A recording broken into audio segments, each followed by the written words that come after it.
Will copper one day replace silver as the go-to bullion investment metal? It's seen some huge rises in price over this last 18-month period. It's certainly been one of the best performing metals. It's got a lot against it though as a physical investment product. So let's talk about it compared with silver today and see how practical it really is.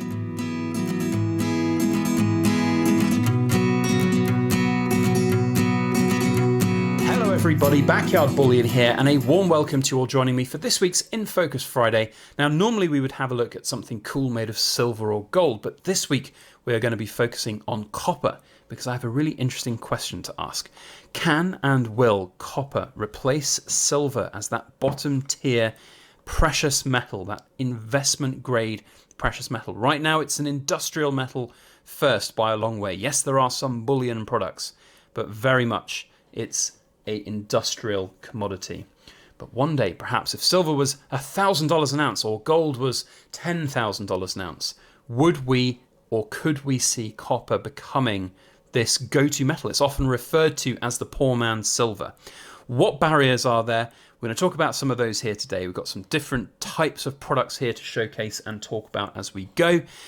I love copper. I think it is a fantastic thing. However, it is not a great investment product. That is for sure. Now, I have this great affinity with copper. I love the color, I love the feel, the texture, and I bought some copper way back when I got started. In fact, it was from APMEX of all places. I bought something like 300 individual different copper rounds.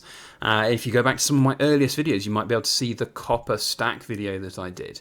Now, I bought those not necessarily because I thought they'd be great barter tokens for a collapse scenario where we have absolutely no other means of payment, but because I liked the designs and I actually thought, well, they're quite hard to come by here in the UK. I'll take some of them and I'll sell them and I'll make a little bit of money that pays for the ones that I end up keeping. And to a certain degree, I did that. But very quickly, I realized that I wasn't investing in copper itself.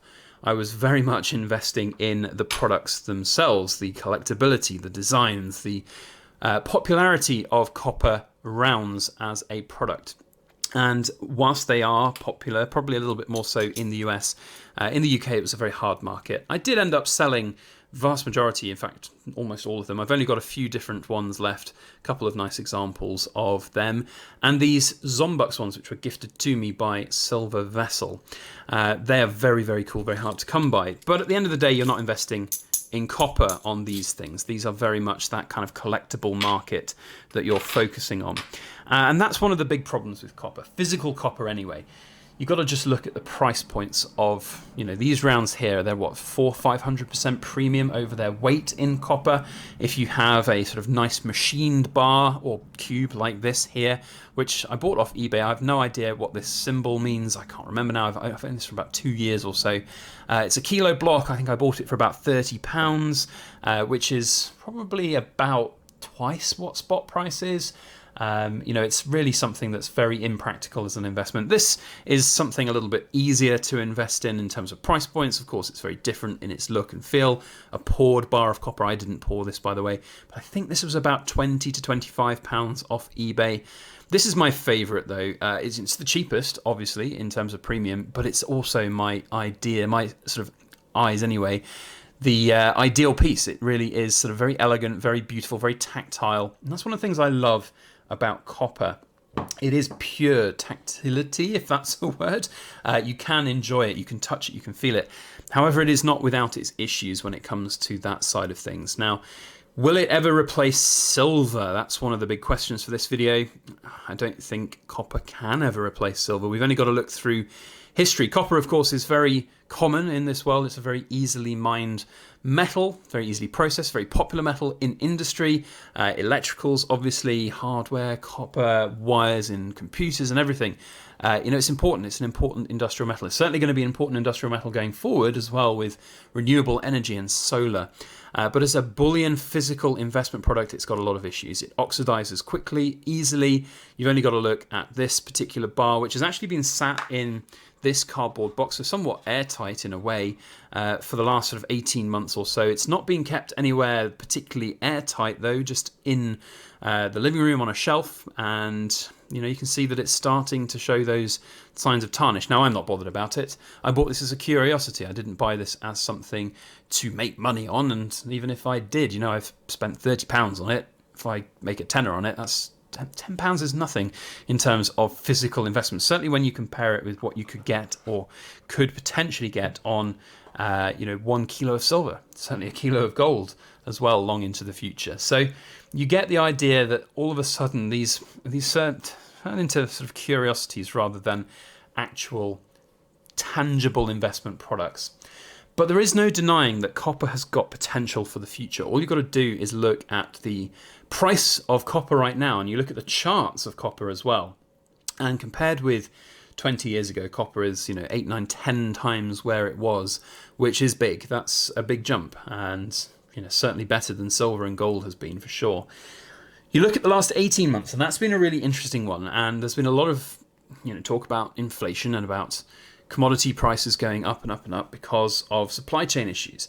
And I do think that copper has seen some of those short-term rises. However, you compare it to some of the other parts of the history, and copper has had similar meteoric rise to fames over the last decade. You got to look at 2008, 9, 10. It has had a huge jump up from $3,000 a ton to nearly $10,000 a ton. So it tripled in value. Huge growth. In fact, that period of growth there was much bigger than the period of growth we saw since last year, where it was around $5,000 a ton and now up to $10,000 a ton. So doubling the money. Can it go further? Will it go further? Who really knows?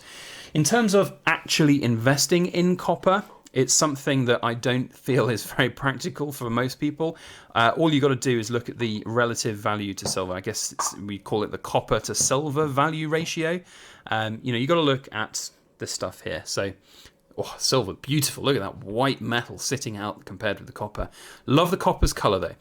But with comparing value at the moment. So this is actually roughly the same weight as this. This is 1,040 grams. This is 1,050 grams. And you can kind of see the density difference there.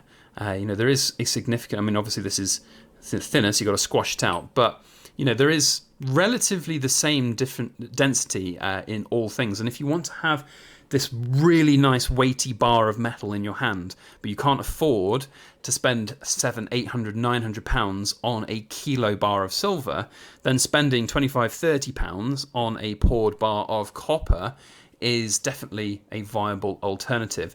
But therein lies one of the big problems with copper. It's just so cheap. It's just so cheap right now.